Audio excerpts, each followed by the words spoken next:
Loan लेना आज के समय में आम बात है, लेकिन ईएमआई में जरा सी लापरवाही भारी पड़ सकती है। अगर आप सोचते हैं कि एक ईएमआई मिस हो गई तो कोई फर्क नहीं पड़ेगा, तो जरा सावधान हो जाइए, क्योंकि यही एक गलती आपके क्रेडिट स्कोर और भविष्य के लोन प्लान को बिगाड़ सकती है।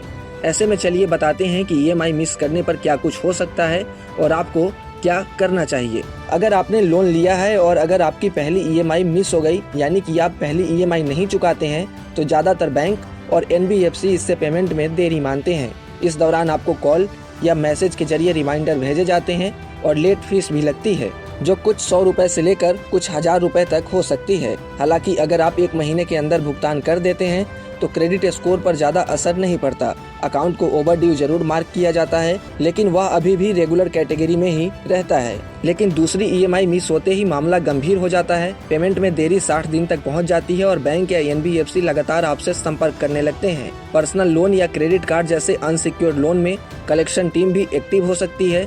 इस स्टेज पर पेमेंट में देरी की जानकारी क्रेडिट ब्यूरो को दी जाती है, जिससे आपका क्रेडिट स्कोर तेजी से गिरता है। अगर 90 दिन तक ईएमआई नहीं चुकाई जाती है तो आरबीआई के नियमों के मुताबिक लोन एनपीए यानी नॉन परफॉर्मिंग एसेट घोषित हो जाता है। इसके बाद बैंक का रवैया सख्त हो जाता है। सिक्योर्ड लोन जैसे कार लोन या होम लोन में बैंक रिकवरी की प्रक्रिया शुरू कर सकता है और गिरवी रखे गए एसेट पर उसका अधिकार बन जाता है। वही अनसिक्योर्ड लोन में लीगल नोटिस, आर्बिट्रेशन या सिविल रिकवरी की कार्रवाई हो सकती है। इस स्थिति में क्रेडिट स्कोर को ऐसा झटका लगता है जिससे उबरने में कई साल लग सकते हैं। अब आते हैं सबसे जरूरी बात पर कि ईएमआई मिस होने पर क्या करें।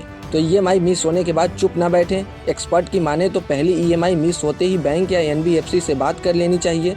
अगर सैलरी में देरी, मेडिकल इमरजेंसी या किसी मजबूरी की वजह से भुगतान नहीं हो पाया है तो बैंक आपकी मदद कर सकता है। कई मामलों में ईएमआई कम की जा सकती है, कुछ समय के लिए मॉरेटोरियम मिल सकता है या रीपेमेंट शेड्यूल किया जा सकता है। खासकर होम लोन में रीस्ट्रक्चरिंग के ज्यादा विकल्प होते हैं। याद रखिए, समय पर बातचीत और सही कदम उठाकर आप न सिर्फ अपने लोन को कंट्रोल में रख सकते हैं बल्कि अपने क्रेडिट स्कोर को भी बचा सकते हैं। ऐसे ही तमाम अपडेट और शेयर मार्केट से जुड़ी तमाम जानकारी के लिए आप बने रहें गुड रिटर्न्स डिजिटल के साथ।